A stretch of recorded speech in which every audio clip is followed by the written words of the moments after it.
Hari ini kita mau coba kereta dulu, nengok review kereta Kap 800 yang udah dimodifikasi.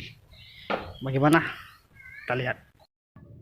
Oke guys, kita lihat tampilan keretanya dari lampu depan, kemudian kita ke stang.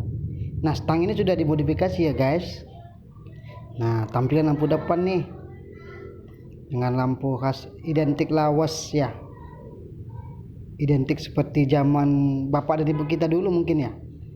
Nah, ini tampilan sampingnya. Nah, motor ini sudah menggunakan knalpot racing guys, jadi begitu digas suaranya udah seperti menggema.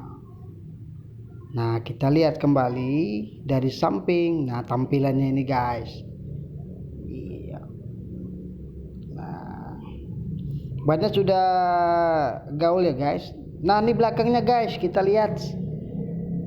Iya.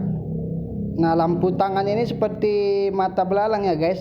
Ingat seperti film Belalang Tempur ya kan. Perpaduannya seperti belalang tempur, hijau dan hitam. Nah, ini knalpotnya ya guys nih. Sudah pakai knalpot racing.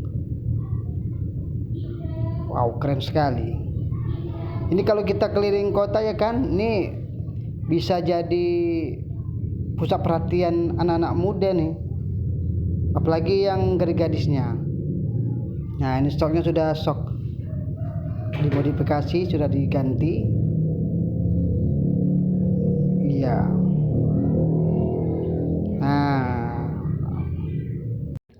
Nah, ini dia foto-foto tampilan kereta kita pada hari ini. Ya, dari depan, samping. Nah, oke, sampai di sini pertemuan kita. Akan kita jumpa lagi. Dadah.